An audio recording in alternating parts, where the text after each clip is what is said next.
Halo teman seperjalanan Financial Wisdom Academy. Ketemu lagi bareng saya Daniel Wiguna dan juga ada Ibu Oki di sini. Karena hari ini adalah episode ke-9 podcast bareng FWA. Dan tema hari ini sangat menantang ya, challenging dan juga agak sedikit sensitif karena kita akan membahas temanya ini Bu, uang dan spiritualitas gitu ya. Ini apakah berjalan masing-masing atau sebenarnya kita bisa menemukan benang merahnya Ya. gitu Bu antara uang dan spiritualitas ini. Kalau bahas tentang uang, kita udah bahas di episode-episode sebelumnya dan mungkin hampir semua episode itu kita bahas tentang uang Bu. Uangnya ya. Sekarang kita akan benar-benar fokus untuk mengetahui konsep spiritualitasnya dulu itu apa dan hubungan benang merahnya gimana dan relate-nya ke kehidupan sehari-hari kita ini apa sebenarnya Bu. Jadi saya mulai dari pertanyaan yang paling mendasar dulu, spiritualitas, karena kita semua udah pasti tahu ya uang itu apa. Spiritualitasnya sendiri ini seperti apa Bu Oki? Apa sih yang dimaksud dengan spiritualitas? Apakah meditasi ya kayak gambar buku ini? Apakah ini melambangkan spiritualitas atau sebenarnya ada konsep lain nih Iya. yang melambangkan? Nah, kalau ini menurut saya ya, Mm-mm. bahwa spiritualitas itu adalah bagaimana kita berhubungan dengan Sang Pencipta kita. Itu sampai di situ dengan berbagai macam cara ya, dan tentunya ini dengan tujuan untuk semua agama ya. Jadi spiritualitas adalah bagaimana kita berhubungan dengan Sang Pencipta. Oke. Gitu. Ini berarti lintas agama dan tidak menyentuh konsep Ke agama tertentu enggak. Jadi kalau orangnya tidak punya agama dan dia tetap percaya Tuhan pun itu juga bisa dibilang salah satu jalur spiritualitas, begitu ya? Iya. Oke, wah ini menarik nih. Kalau kita menggabungkan dengan konsep keuangan gitu ya, dan juga yang sudah ada selama ini di agama gitu ya, tanggapan Bu Oki sendiri seperti apa nih? Karena kan ada yang namanya konsep zakat gitu ya, perpuluhan, sumbangan dan lain sebagainya yang mengaitkan kedua konsep ini. Sepertinya itu jadi benang merah. Tanggapannya seperti apa Bu? Kembali lagi kalau tadi zakat ya, perpuluhan hubungannya sama uang ya. Nah, uang ini kita peroleh adalah karena kasih sayang Tuhan. Pastinya ya. Jadi kalau kita bisa ibaratkan gini, ada orang yang sangat rajin, ada orang yang sangat pintar sehingga punya uang banyak karena kepintarannya. Pintar dari mana? Dari Tuhan ya. Bisa rajin itu karena punya fisik yang sehat kan. Dari mana? Dari Tuhan juga.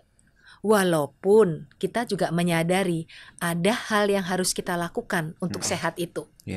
Misalnya kita tidak olahraga, kita makan makanannya sembarangan gitu kan ya. Berarti kan kita tidak menjaga kesehatan kita kan. Ya tentu aja ini kita sakit, tapi bukan berarti bahwa ini adalah salahnya Tuhan gitu kan. Nah, sampai di situ bahwa kita menyadari semua yang berhubungan dengan apapun dari kita sebetulnya tidak terlepas dari kasih sayang Tuhan. Demikian juga dengan uang yang kita dapatkan, itu adalah bentuk dari kasih sayang Tuhan kepada kita. Dalam hal ini, karena yang memberi adalah Tuhan, rejeki adalah dari Tuhan, maka di agama-agama yang tadi disebutkan ya oleh Daniel, yaitu ada perpuluhan, ada zakat, kemudian juga mungkin di Hindu atau Buddha ada yang tertentu lainnya gitu ya. Itu ya kita harus melakukannya. Kata harus ini agak gimana ya Daniel? Kita nggak bilang bahwa berarti kalau tidak artinya kita misalnya berbuat salah atau apa. Saya sebetulnya lebih senang kalau bilang bahwa melakukannya dengan tulus, ikhlas, dan bahagia. Karena ketika kita melakukan sumbangan tadi, tapi dengan menggerutu, dengan sayang uangnya, akhirnya kan sia-sia gitu. Iya. Nah, itu sih hubungannya. Jadi menyadari uang itu adalah dari Tuhan untuk kita, dan kita caranya mengucapkan terima kasih adalah dengan bersyukur kepada Tuhan, melakukan semua yang perlu kita penuhi ya dalam hidup kita, tapi kita juga jangan lupa berbagi untuk sesama sesuai dengan apa yang dikatakan di dalam kitab-kitab suci. Ini berarti jadi salah satu benang merah di mana uang dan kesuksesan itu sebenarnya ada nilai spiritualnya ya. Betul. Itu semua adalah rejeki, dan rejeki datangnya dari Tuhan gitu ya. Dan kalau memang datangnya dari Tuhan ya berarti harus berbagi gitu ya. Kurang lebih mungkin itu konsep yang menjadi benang merah gitu ya dari topik kita hari ini. Dan kemudian yang menjadi pertanyaan selanjutnya adalah apakah dengan mengejar kekayaan itu ya, ini tuh selalu identik dengan sifat materialistis atau bisa selaras dengan nilai spiritual sebenarnya? Ya, kata mengejar kekayaan biasanya konteksnya jadi negatif nggak? Relatif ya. Tapi ada relatif, orang yang bilang bahwa mengejar kekayaan kesannya kayak wah kita harus banget sangat gitu kan ya. Nah, tapi okelah kita lupakan soal kata-kata, tapi intinya kalau kita misalnya menjadi kaya, apakah kita mau lebih kaya itu adalah materialistis atau tidak gitu ya. Kalau menurut saya dan prinsip-prinsip yang ada di financial wisdom, menjadi kaya dan ingin kaya itu nggak salah sama sekali. Ya, kenapa?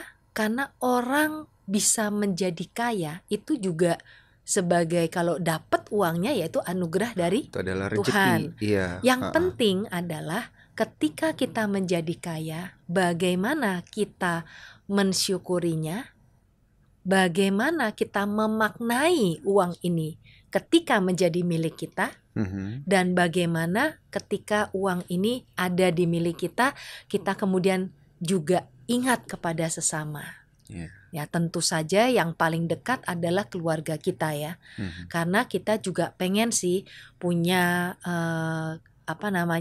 keluarga yang jangan sampai keluarganya tuh merasa kayak orang nggak punya uang, padahal ayahnya itu kaya. Itu pernah terjadi soalnya. Ya, jadi ada orang yang ayahnya ini memang orang yang pokoknya mau cari uang, tapi dari segi keluarganya tuh nggak merasa gitu bahwa dia tuh dipenuhi kebutuhannya. Ya mungkin karena kembali lagi orang ini mau menyimpan uang ini, lebih senang dia menyimpan daripada berbagi. Nah, berbagi tadi satu kepada keluarga, kedua kepada keluarga yang lebih besar. Jadi kalau ada saudara-saudara yang kurang dan sebagainya, kita nggak ada salahnya berbagi. Tetapi kita nggak mau digunakan. Ya, jadi misalnya mentang-mentang kita ini kaya, kemudian jadi keluarga-keluarga tuh minta semua gitu ya. Kemudian seolah-olah kok kamu kaya sih, kamu nggak mau kasih kita, pelit banget sih ngasihnya cuma 100.000, pelit banget kamu ngasih cuma 1 juta, uangnya sampai puluhan miliar gitu, ya kan? Tapi kita memang nggak mau, jadi kita perlu kebijaksanaan untuk bisa menentukan, untuk bisa tahu kapan kita mau kasih ke orang dan kapan kita tidak mau kasih ke orang. Ya, tadi ke orang tadi dalam contoh keluarga yang minta gitu ya, keluarga yang misalnya berkekurangan. Tetapi secara prinsip kalau itu berhubungan dengan perpuluhan, berhubungan dengan zakat ya, saya sangat menganjurkan bahwa itu dipenuhi. Oke.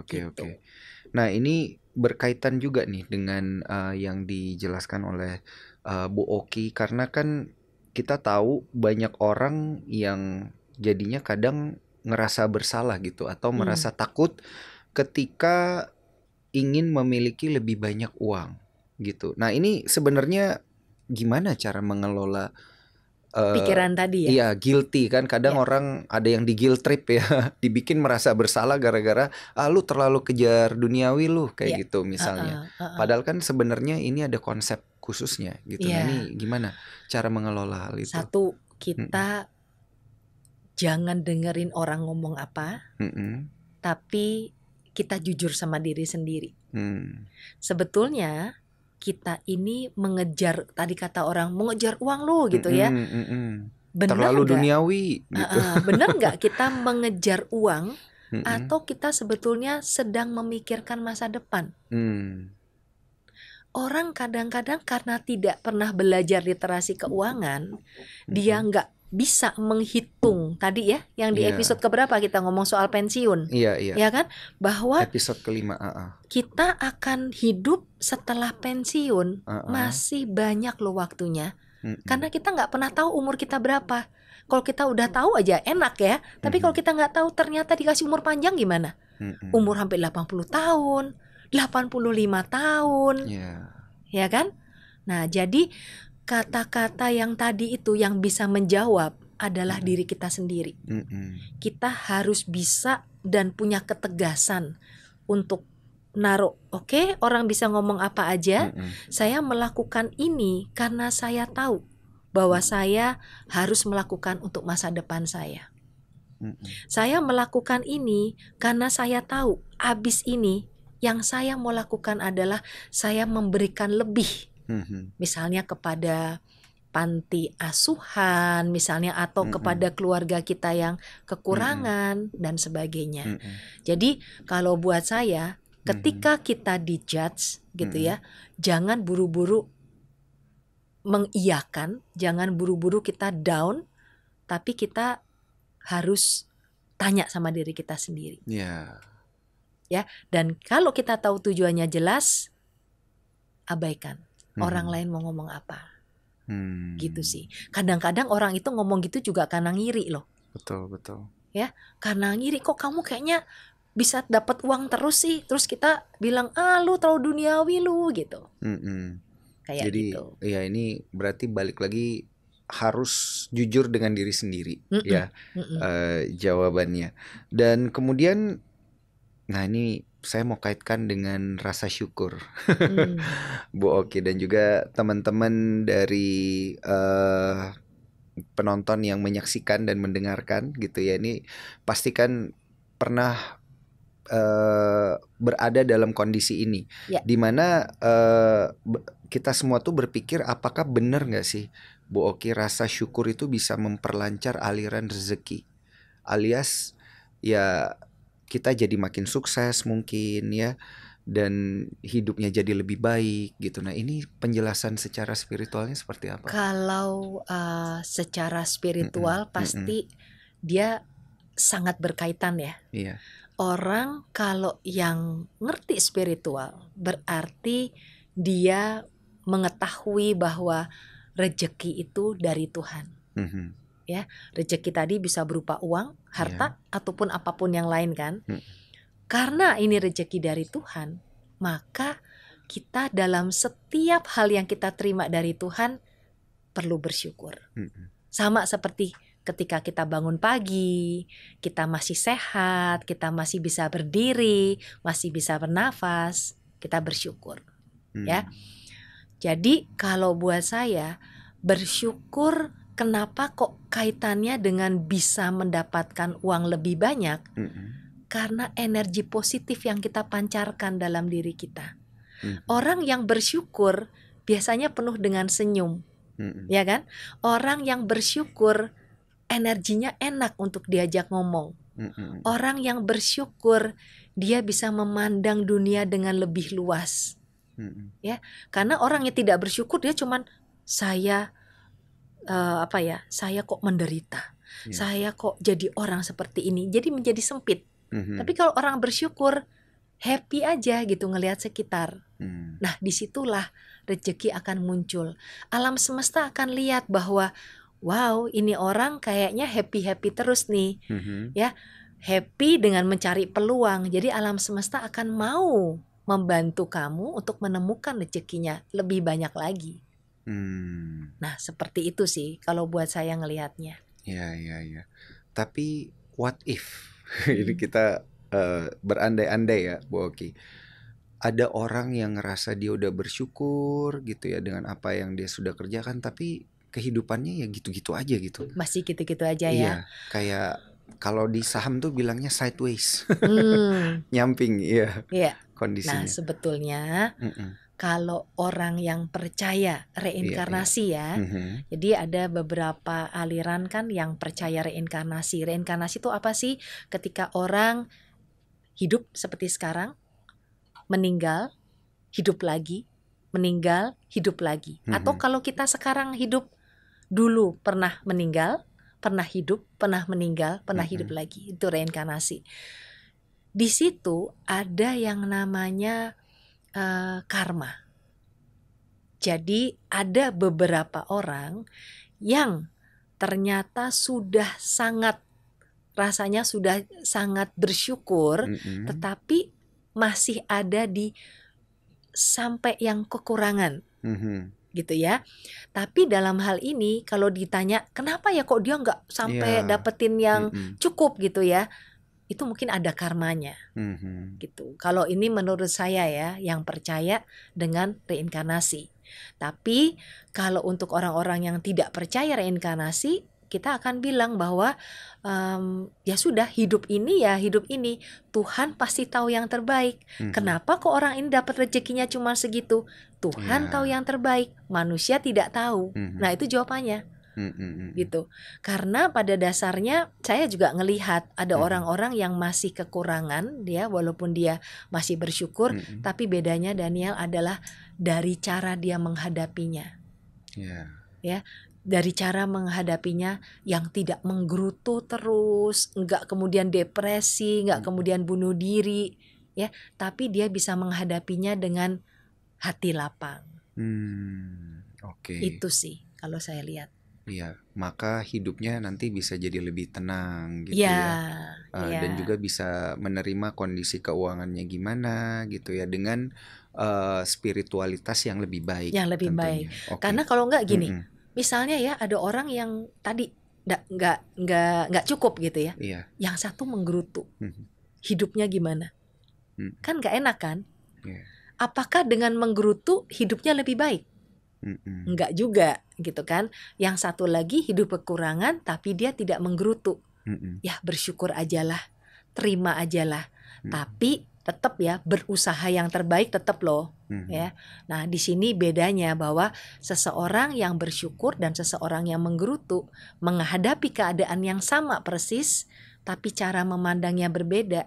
Hidupnya lebih bahagianya juga beda. Wah, ini tentu jadi satu penjelasan yang melegakan ya, Bu Oki, bagi teman seperjalanan FWA yang bertanya-tanya gitu ya, karena kan selama ini kondisi kehidupan orang pasti beda-beda. Ada yang bersyukur dan udah sering berbagi, tapi ya udah gitu-gitu aja gitu ya. Kalau memang rezekinya dikasih sama Tuhan seperti itu kan, kita memang nggak tahu apa-apa ya. Jadi tapi at least bisa dijalani dengan lebih tenang, lebih bahagia, dan lebih lapang dada gitu tentunya. Satu Daniel, yang paling penting adalah pastikan bahwa kita sudah berusaha yang terbaik. Kalau kita sudah berusaha yang jangan terbaik, males ya.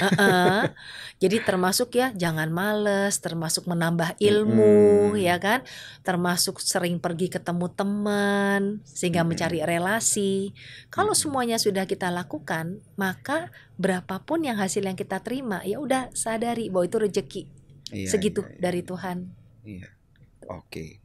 Nah, sehingga ini juga jadi satu pertanyaan yang menarik nih, cara berbagi yang baik dan benar tanpa perlu merasa kehilangan atau terbebani. Ini seperti apa nih, Bu Oki? Karena kan kadang ada yang berbagi tapi dia merasa terbebani gitu ya, atau dia merasa kehilangan. Kalau saya bagi nanti saya nggak punya gitu. Gimana nih? Nah, itu tergantung dari orangnya lagi ya. Tapi kalau misalnya menjadi terbebani, maka perlu ditanyakan sih kepada dia.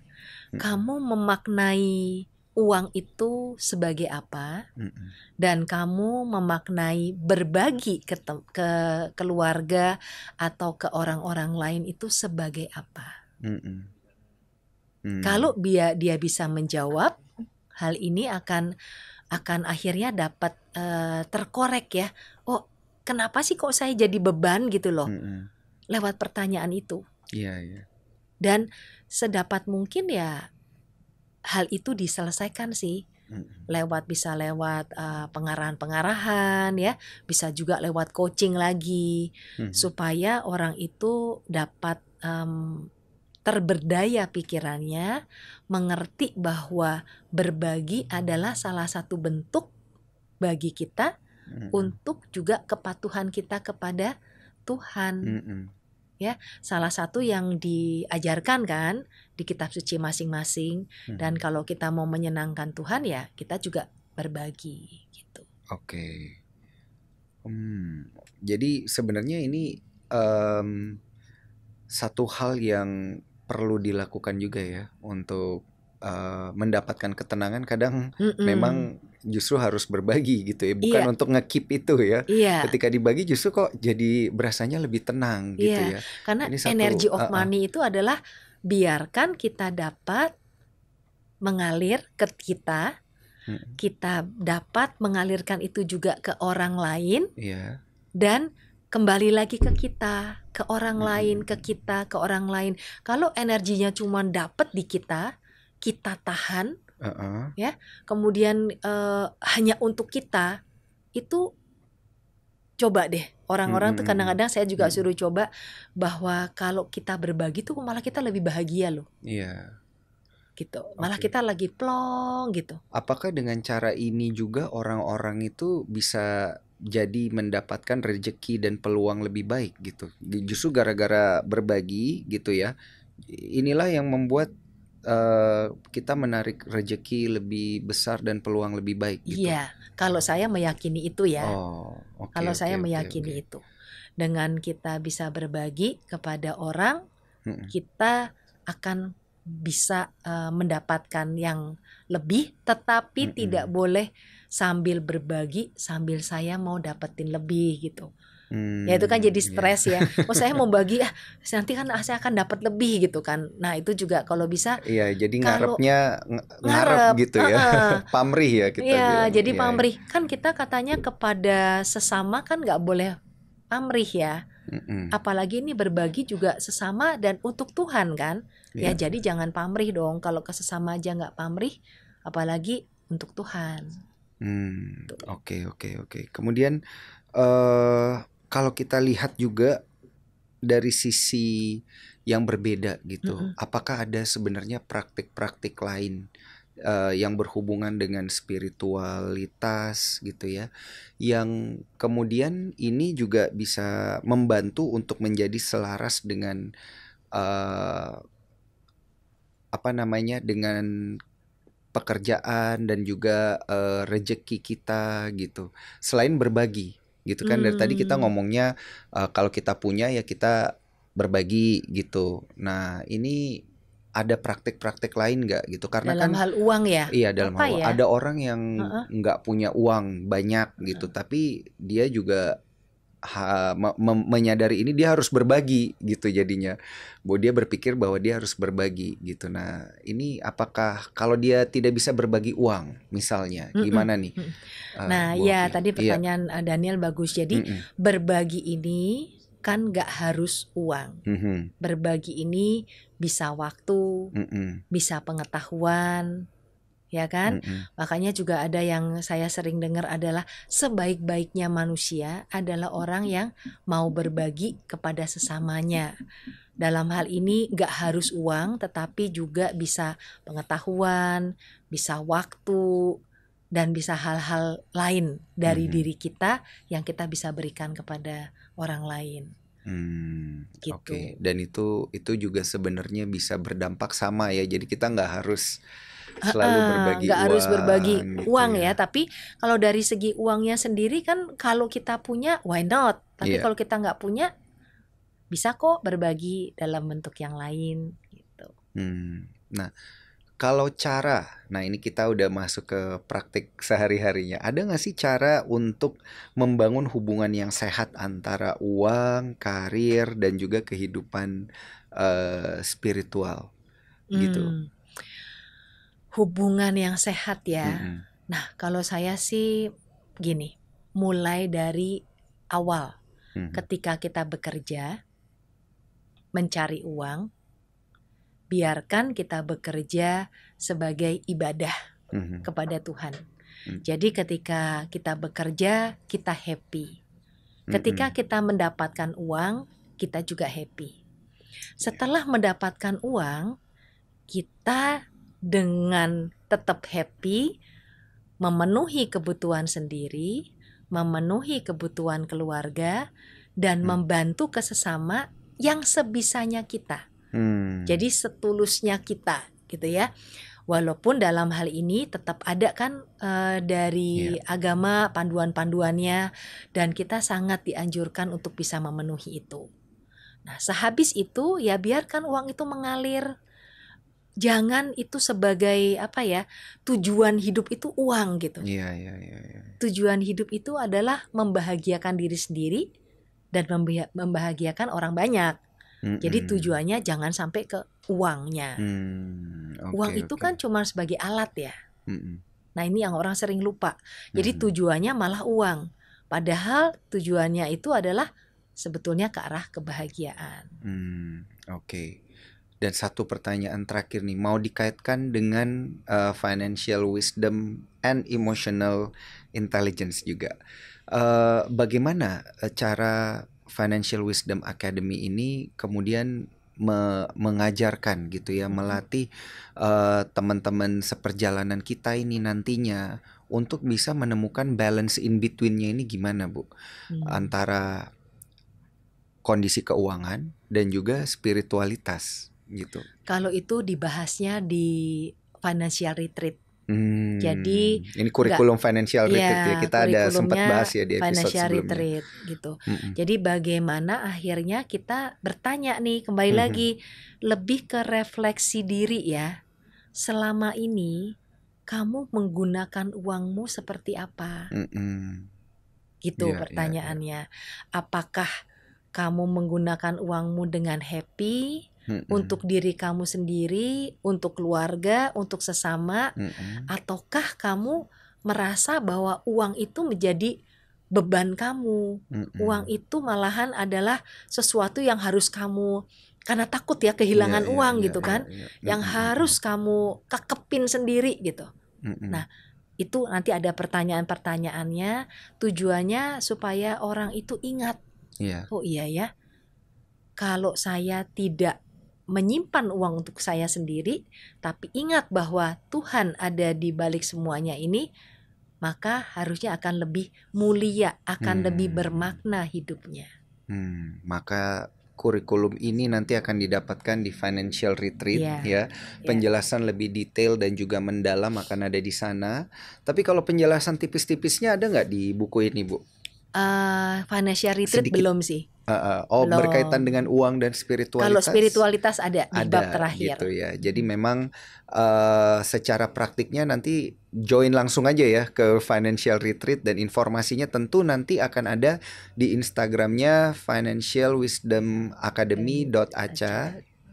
Teman-teman boleh langsung direct message dan bertanya gitu ya, kapan nih kita ada financial retreat.